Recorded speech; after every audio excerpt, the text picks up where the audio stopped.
Hãy subscribe cho kênh Ghiền Mì Gõ để không bỏ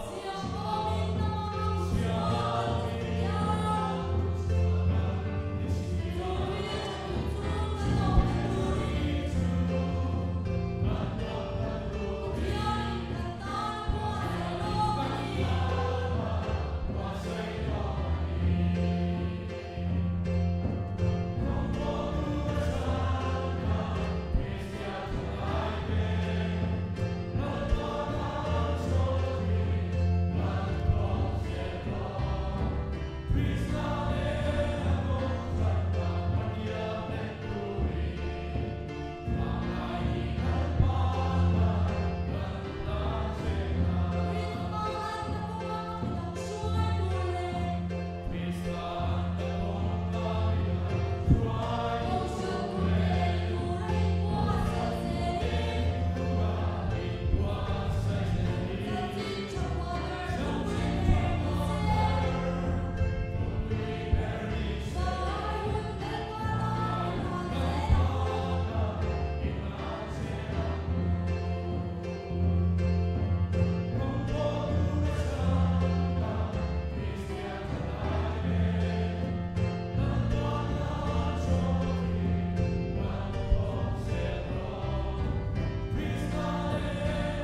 pathian suaina kan changa along khopin ka ria a kin soivak mai ka cha ka amaro chu soivak na hun ani om lo ve pathian thu ngai thain pathian chi bai lo bu kong u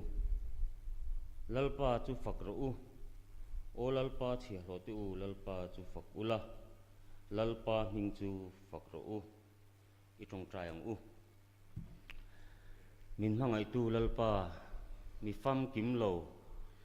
mi tling lo mi thalo te i ma kun ve theina hun rem chang min siam sakawang lom thu kan thila che nangma fak thei turin nang min tran puila he presbytery ke tp mi thian kan thin lunga ra tha lo chu asela ko ran ta na mirin tlak kan ni nam han ruwa lo ni theina tura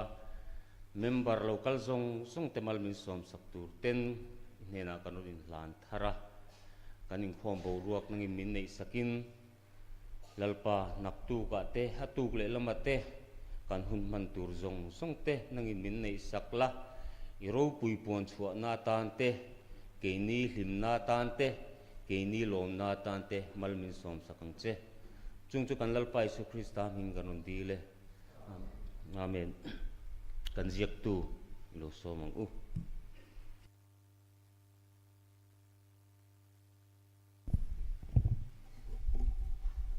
zanina Christian Chalai Paul khotlang tui pui presbytery meet vai khat na mang tura local zong zong te kanal pa Isu Krista mingin chibai kan buk chewa he mi thi lim le lok taka mang theu turin du sakna kan hlan acheu zanin kanin khom program hetiang hini ang daruk chanve atanga dar sari zai ho shroi tu tlangwa lal shil thanga tlashil tu nula mal som sangi palai lom le report ta hun man ani anga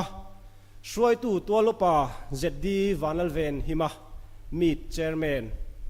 chan tu pu henry lal hwal hima lungsen pastor bial report hi bial sang serti te net rengai tlak ani anga khai khom na meet serti in ani bok don ani zaipol chong te pi pastor bial le tui chong ko san zaipol te zan an ron zai theidon bok ani naktuk zan in khom program lo ngai thachun zomila daruk chanve atanga dar sari pm zai ho shroi tu pu zd lalrin moya flashil tu nula baby lalmon sangi pathian bek in khom shroi tu pu vi lal ompuya vice chairman chan tu nula eser rolo pui thlabung zodin bial naktuk zana tangin thupui ngai thlak ani anga naktuk za thalai tele tu lai khovel rom bung som pathum chang som pakhat hi kan thupui ni a soitu tan reverend sujin ro chakma in charge thlabung chong te pi pastor bial ni anga zaipol chong te el pastor bial zaipol le thlabung zodin kausan zaipol te bai sei anni naktuk zan fellowship in khomban na nei ani anga zai ho shroi tu tlangwal lal shil thanga hlashil tu nula mal som sangi shroi tu kan program si ta khan tlangwal penel sang dai lawati ni a kha herrem ani a nula lal thuam liani thlaw lal thuam liani thlaw meet committee member ani anga thu cha toy professor arlal engkima chongte pi bial ani anga item skit thlabung zaudin pastor bial solo nula lal siam thari lungsen bial nula nioti thlabung chon pui bial nula ram eng vari chongte pi bial group zai chongte el bial male voice chong te PBL musical drama lungsen bial faklam labung chan pui pastor bial atang ten bai sei ani tin naktuk chama dar som ema sport ta hun man ani anga amun hi LGSA playground lungsen ani chan na hun mang tu tan professor F larem ruata lungsen bial item turte pakhat na silent football blind volleyball spoon race arm wrestling tug of war blind penalty dead ball ping pong le bottle race te ani dona kharna hun mangtu tan professor Samuel lal mangai sanga zodin bial ani ang tin naktuka games in charge atan meet OB tele lungsen pastor bial K3P te ani refreshment te lo boy pui turin lungsen bial K3P te ani bok ani in kan sia tangin kan program te rol khol na wanga te pui thing thailo te le siam rem ngai then khat te aw ma wangin siam rem ma om nuala kan in sia tir zel tura ten han ngai la khamichin kha kan program chu ngai thari photila naktuk zan lama abak khachu kan ngai thachun zom don nia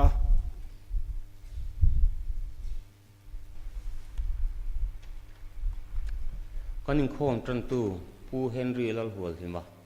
lungsen bial ilo somang u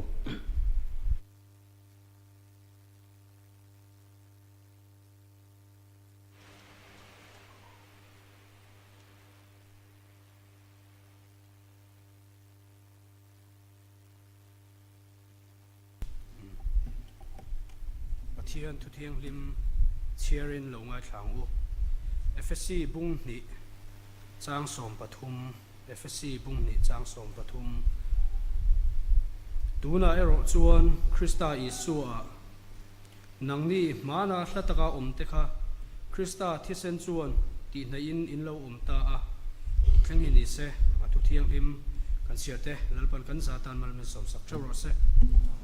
pathian ma kun lo chang chang u lalpa min mangai tu voina damna thate hrisel na thate min pe alom thu arshitsia lalpa voina changin khotlang tuipui presbytery Christian Chalai Paul mit mang turin kanin buat saya lalpa sanina changin kan mang chana helai muna mit mang tura local khom song te ti sale tharau lama hlokna kan char chu thau theina turin nangin min puin malmin som sakla tin kan in khom te abul min tran sak towa atop thlenga min kai shuai turin hengi min mangai min sandam tu kanal pai su Krista mingin itnena lom tu sai chuin kan ro dile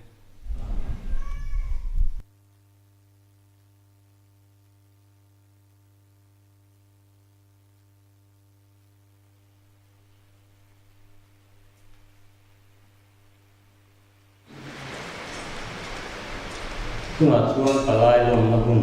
kan hang do na kalai lom mai na la của ni cái thằng kia chuông thì đi của người thằng kia thì tôi nhá cái thằng cái thằng kia nó của mình rồi của mình cần gì để cái kia rồi hai tay là sao đấy kan kita anjim keselama itu tapi kami kalau ini kalau tentang punten monglo nama ama sokirin presbytery ini dua tute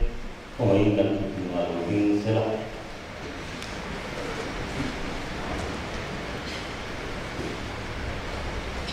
ayo kami atut liatan cuan lungsen biar adalah lungsen bial kuma KGP committee member thing the look hoi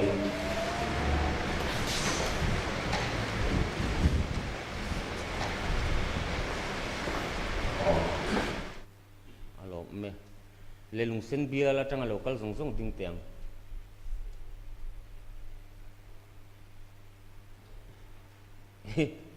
kan vein tla rung ve plan bo no ni mo nak tu pa sport an te lo ho lo ai sai ma ma ko ta so le trong te bia tanga bia committee thing le ta alo me trong te bia tanga local palai te hoin khi ta chung lama te po kian an thua alo me trong te pi bial atanga bial committee local chin hoin lo ding leila alo me trong te pi bial atanga palai local zong zong te hoin lo ding leang u alo me tlabung zo din bial committee ding le ila ne kang kal thale me lo me tlabung zo din bial atanga local zong zong te hoin lo ding le ila alo me tlan bo kan om ti riat le me zan ing chu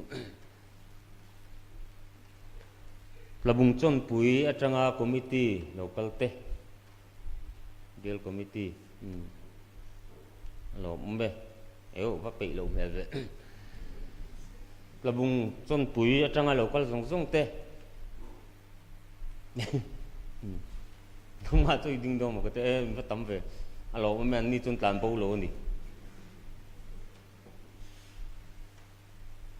kan pastor bial tu pastor lungsen pastor khongin loading sela reven lal ngai oma ania kan pro pastor khongin loading le sela ani pro pastor f lal rem ruata ania tangwala ni chuan labung zodin halo labung zodin pastor thi naktu klama lo thing do na trong te pi pastor không in loading lệ sela alo me trong te pi pro pastor alo me an ning ka lam me thì talawa kan ma ni bel bak chu trong te pastor alo me trong te pro pastor lo tro chon pui pastor pro pastor lo me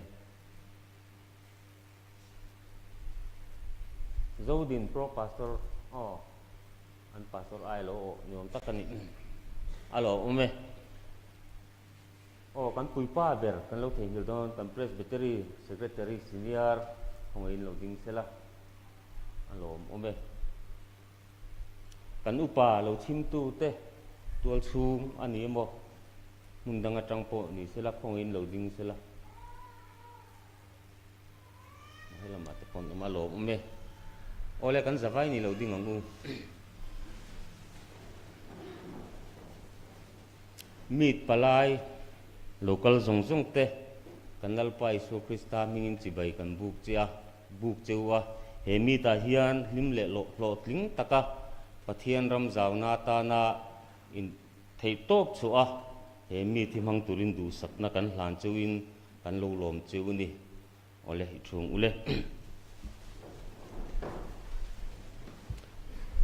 tuna chuan chongtel pastor bill zai pol kan so chongte pi pastor bill zai pol kan so manga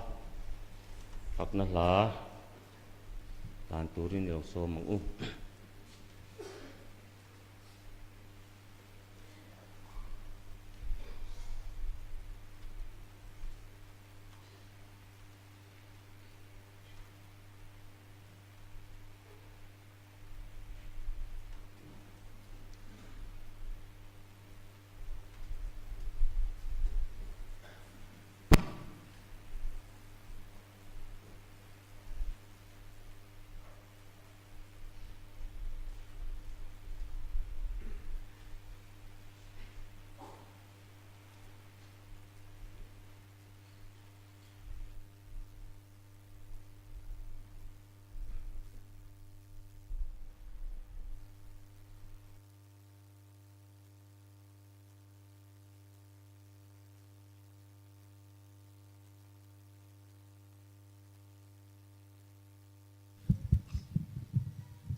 trong te pi pastor bial zai polte pathian faklaro pui tak mein an lo sa a mong khop me a bial zai polte hi ko san ti pui sui tu te an ni ti hi kan hriat thar reng a poi mo ome na chuan hla mangin pathian kan fak khowanga la sak turi Christian labu mi nia zathum somruk na hi thalai te tan kan mo ber ni pakhatin kan ria Krista ko ran tana ding kan ni ti hi ke 3p ten kan ria jeng poi mo in ka ria ke mani puala ding kan ni lowa ko ran tana ko ran kut ke ni tura ding kan ni ti hi kan ria thareng poi mo in ka ria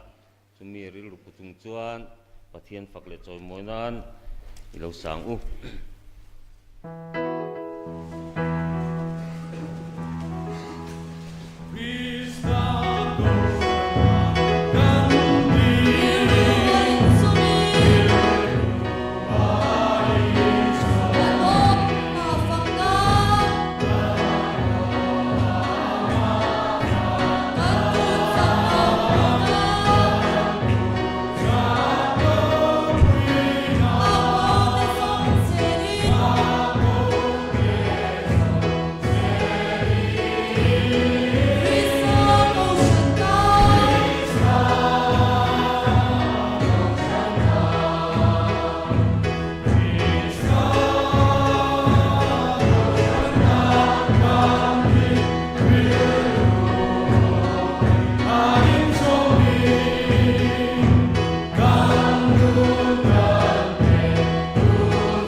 report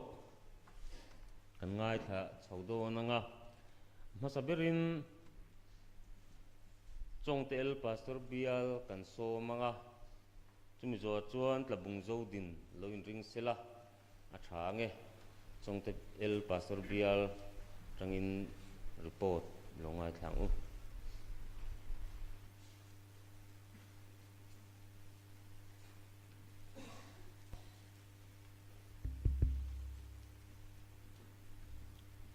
Khotlang Tuipui Presbytery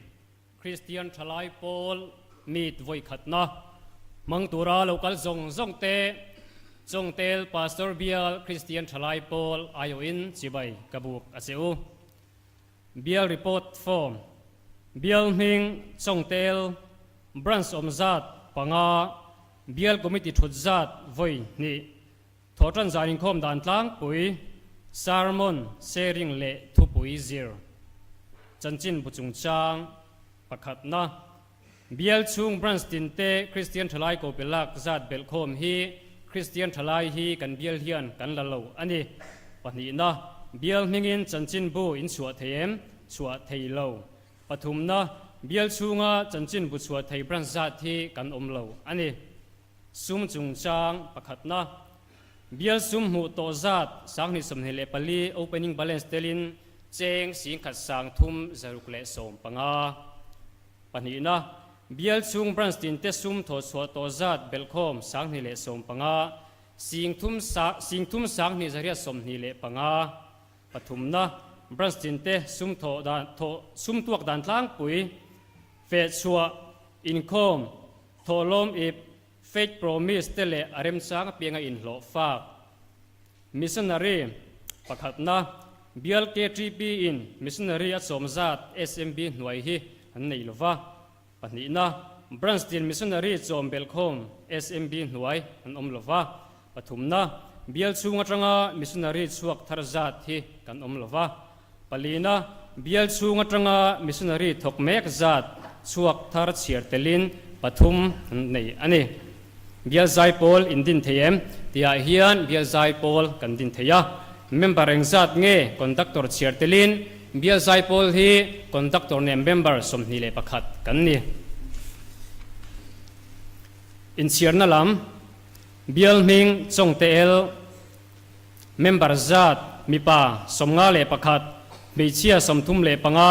kan vain member hi somriat le pasari kan ni member thi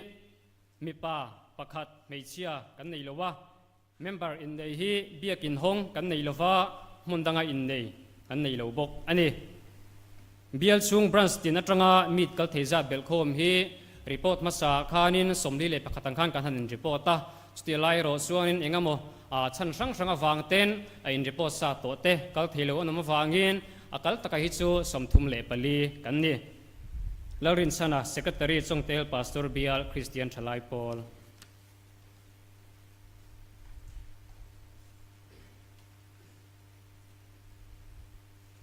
Labung Zodin kan so mga himizo hen lungsen pastor bial ko nun ngai levin no chok sila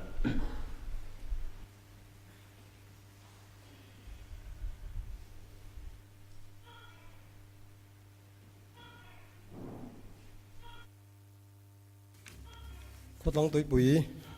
Presbytery meet KTP meet với khát na mang tura local song te là bông dâu đến pastor bial ai win si bay an bung sa chu ni report bial ming là bông dâu đến pastor bial branch omzat branch hi branch panga kan oma bial committee thut to zat committee pa ai he voi ni ania OB meeting hi voi khat kan nei ani thotan zanin khom dan tlang pui sermon trong trial sharing thupui zir kumpon thupui zir zai ho le bible study a hunman thinani pangana chanchin bujung chang pakhat na bial chung branch din te Christian Thalai ko pilak zat belkhom hi somli le pakwa ani bial mingin chanchin bu in chua theyem hei hi kan chua theilo ani bial chunga chanchin bu chua thei branch zat hi chua thei kan om lo ani sum chung chang pakhat na bial sum hu to zat sang ni som ni pali opening balance telin cheng sing ruk sang ni som ruk le pariat pani na bial chunga branch tin te sum tho chua zat belkhom cheng nuai thum sing thum som riat le pathum branch tin te sum tuak dan tlang pui fe chua chakai khorte la ipte faith promise te pikal zorte sangha rep zorte mautwai khorte in khom tholom bom in leng youth meet chem te siam fixture zor biak in chokedar re gam sa zorte self bank te ser tui sorte in sum tuak thina ni missionary pasari na pakhat na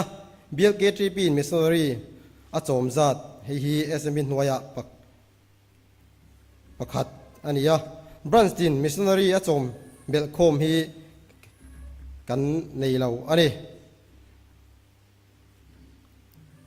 be Branstin missionary chom zat hi pahni kan nei ani bial chunga tangin missionary chuak thar zat hi pakhat kan nei boka tin palina hian bial chunga tangin missionary thok mek zat hi panga kan nei a tin bial zai pol in din thayem ti hi kan din thei ani bial kon member ang zat nge ni conductor telin te hian conductor tel hian mi somni le panga kan ni in siar na lam labung zo din pastor bial mi pa hi zale som kan nia meichia hi somruk le pakhat kan nia kan vai bel khom kha za somsari le pakhat kan nia wan doi tlak tak min meng bar pakhat boral kan nei bok ani biak in hongin in nei kan om lawa amaro chu mundanga in nei hi pani kan om ani bial chung a Branstin atanga mit kal theizat bel khom hi somli pasari kan ya mi pa somthum pakhat le meichia som paruk kan ni report petu pulal divida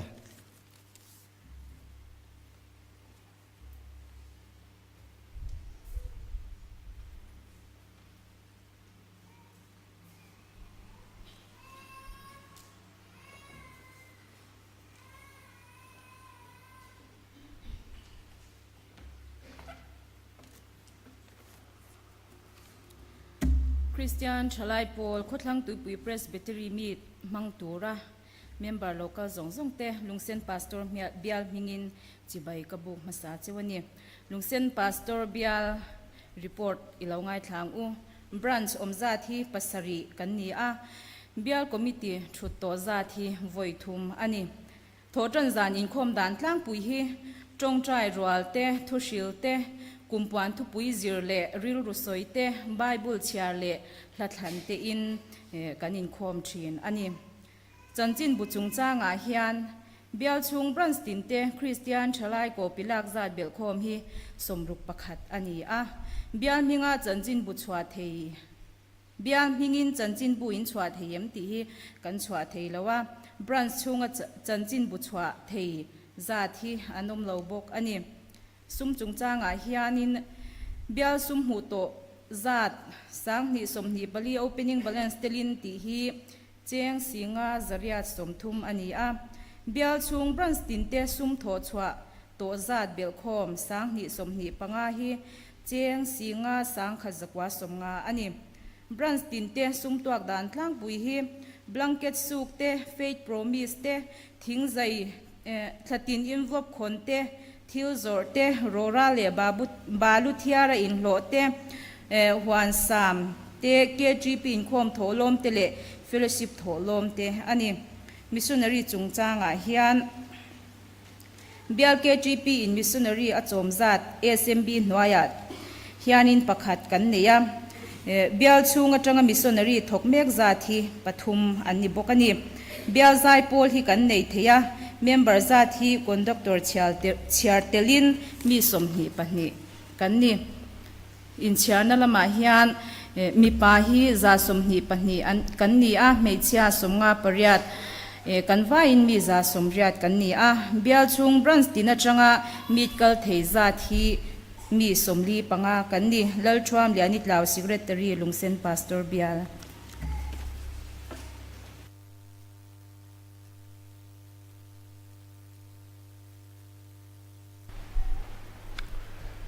Chung te pi Pastor Bial kan so manga chumi zo chung ko nun ngai lovin labung chun pui Pastor Bial in lo zui donia chumi zo chuan an lo in rin lok thei nan tui chung ko ran zai pol te lo ko le don ani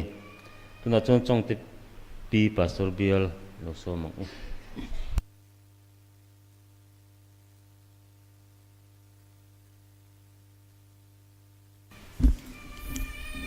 Christian Chalai Paul chung te pi Pastor Bial report longai thlang u branch hi pasari branch somzat ania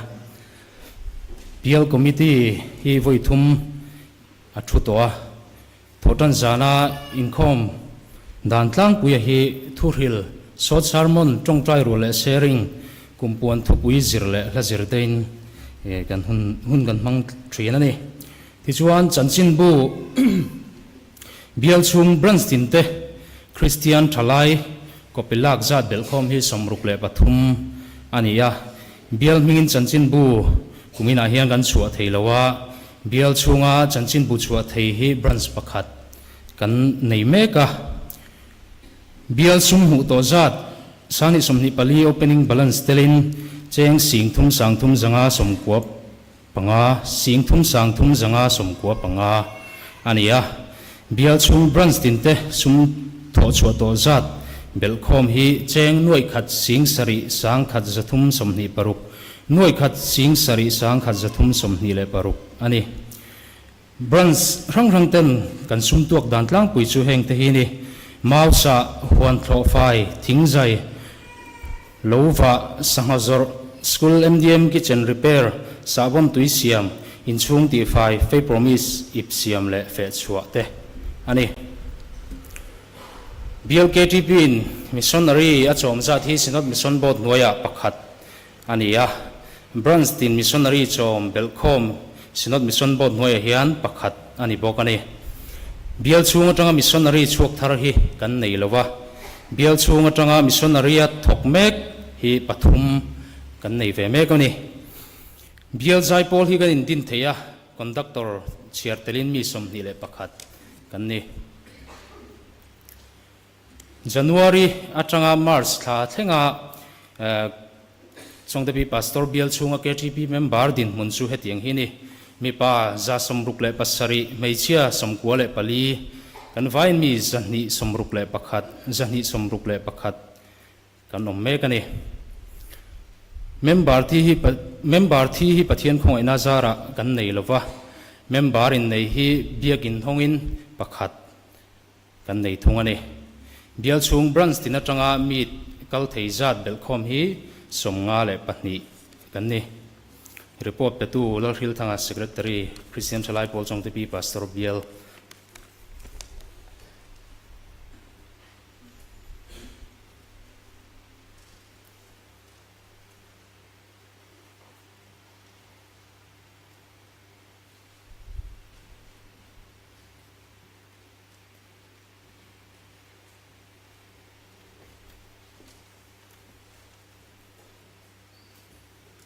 mit mang tura lo ko zong zong te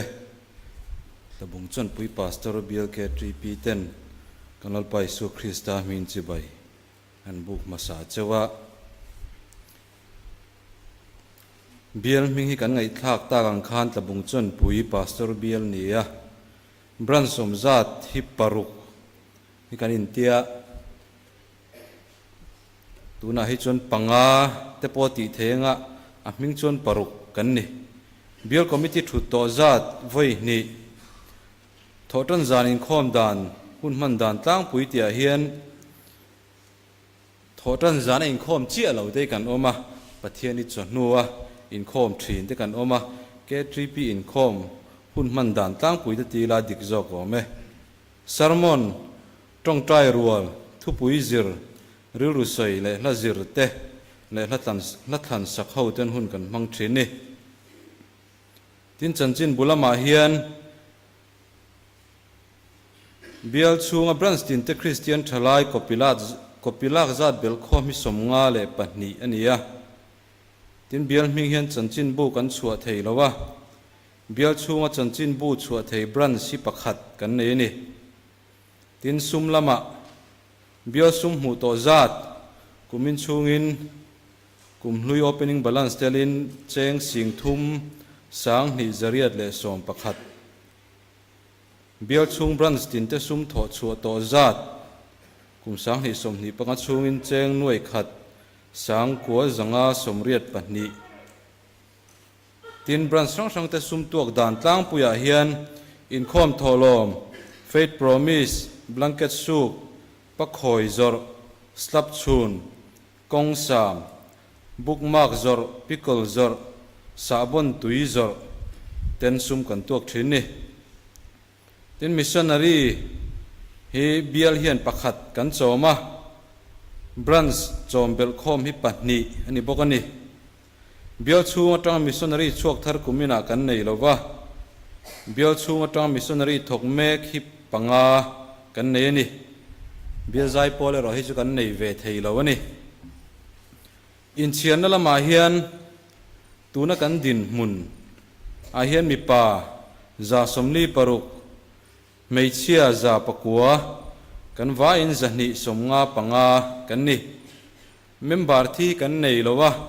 tin member in nei hi kumin chungin kan la nei chi lowa tin bial chung atra ke tp member mit mang tura local hi somruk le pariat ni kan han rikota ya hian kan lo tlem hret mai theye report petulal mangaya siratri tabung chon pui pastor bial kanie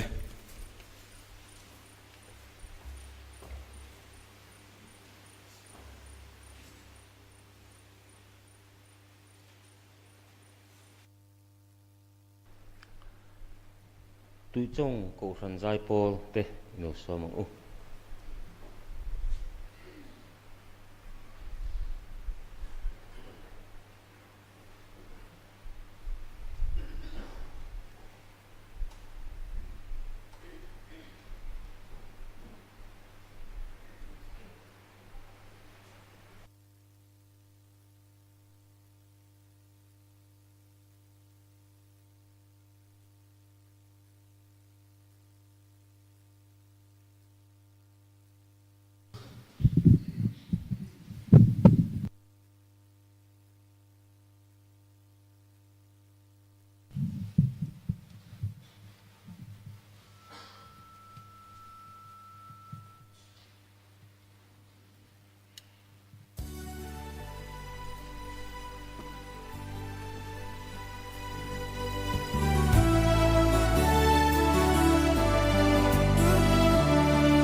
mấy mấy cái hi kalau mur sung sung mà các hok del del mình cái áo gì phải chú cái lo các chặt cái này chú cái ring top mình ha air tăng như lâu tính cái phát đằng vóc có ngay lo các tiếng khan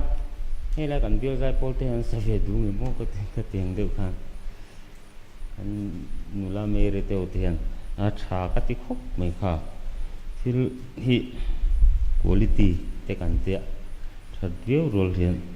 cái thian râu bụi nó tụi này chọn anh kiếm hi travel đấy cả ông giờ xem lo in kan mur sung sung thế này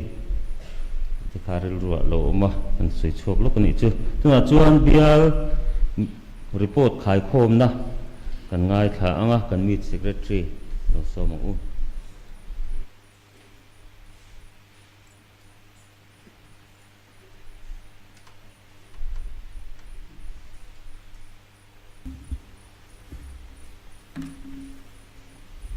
Christian Shalai Paul khot lang tui pui presbytery meet vei khat na sang ni som ni panga bial report khai khom na Pastor Bial hi kan presbytery huam chunga hian panga a oma branch som thum kanom bok ani committee thut za thi Bial committee vei som pahni le au bi meeting vei khat azavain vei som pathum an nei ani thotan zan in khom dan tlang pui ia hianin short sermon sharing real rusoi thu pui zir trong trai rual kumpon thu pui zir zai ho bible study thu zir bible chair tlatlan le tlazir te in thotan zan in khom hunan mangthin ani Christian Shalai chanchin bu hi copy zani som ni panga kan la a tin kan presbytery home chunga hianin bia le branch atanga chanchin bu chuwa thei pahni kan nei bok ani sum chungchanga hian bial sum tho chua zat nuai khat singkwa sangthum zanga somthum pakhat ani a branch ina kan sum tho chua zat hi nuai ruk singkwa sanga zasari le somruk paruk ani sum tok dan tlang pui fe chua in khom tholom faith promise thaip chak ai khor pickle zor sangrep zor mau tuai khor bom in leng chemte siam biak in chokidar gam chazor self bank ser tuizor blanket soup rora le balu thiara in hlo huan sam fellowship tholom thing zai thilzor mausa lova sahngazor sabun tuisiam in chung ti fai sikul kitchen repair slap chun le kong sam te in sum kan tuak thin ani missionary hi BLK3P in pali kan chom me ka branch hianin panga an chom mek boka report hom chunga chuak tharza thi pakhat kan neya missionary thok mek hi kan presbytery hom chunga mi som le pakua kan nei ani bial zai pol nei thei bial pali kan oma bial zai pol member conductor chair telin an zawa in somriat le pakua ani in chair na a hian member mi pa zanga somkua pasari kan oma meichia zathum somnga le pasari azawaya belkhomin zanga zakua somnga le pali ani a member thi vandoi tlak takin mi pa pahni kan neya poi kan ti hle ani biak ina in nei pakhat kan nei a mundang in nei pahnih kan nei bawk a bial chung branch tin te atanga mit kal thei za bel khom hi zahni somli le paruk ani a naktu lampanga kan pun bel zel tur te pan bei sei ila acha ange report pe tu kelorem zawa secretary khotlang tuipui presbytery KTP meet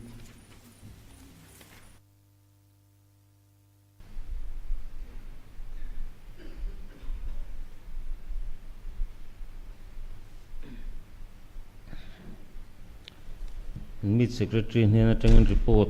ngay thả kan report trang khan trần lang tur tam tak te po kan nein arin oma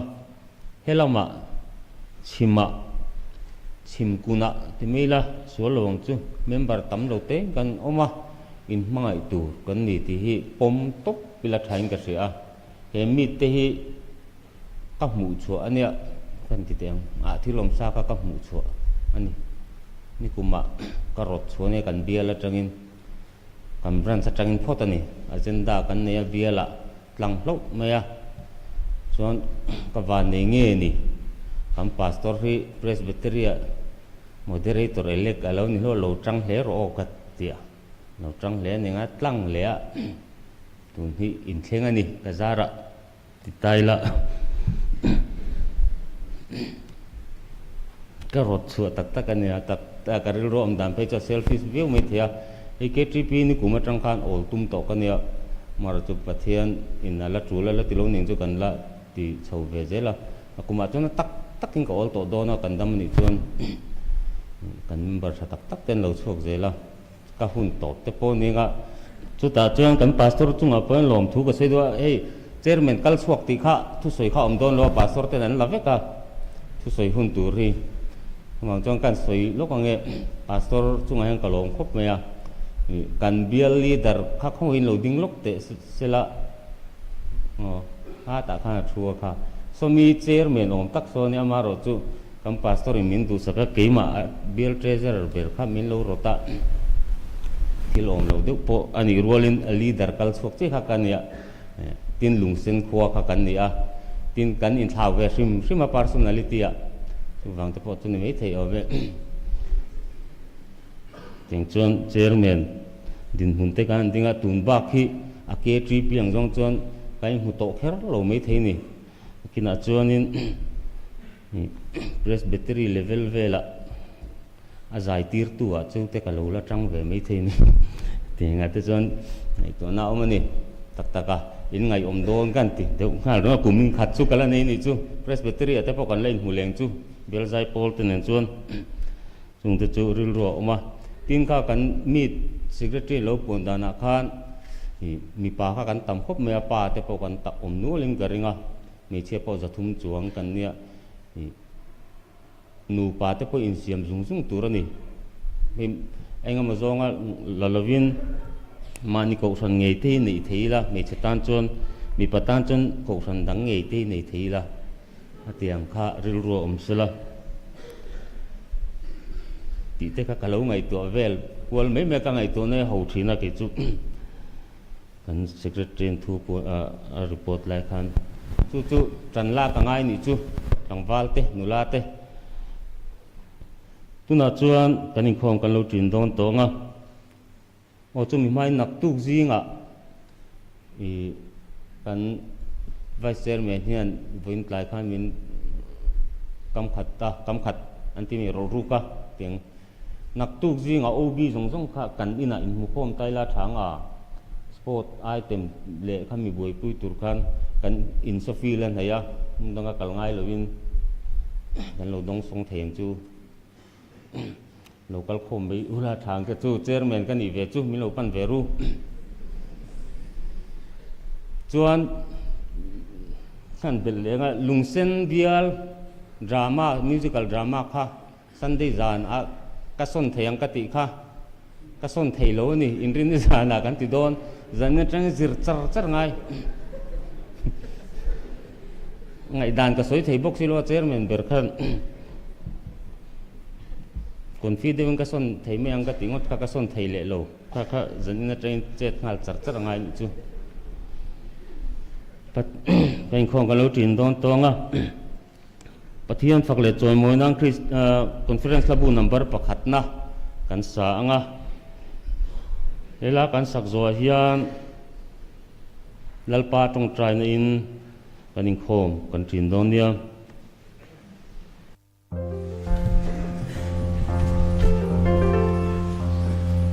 Christian ทั้งหลายเต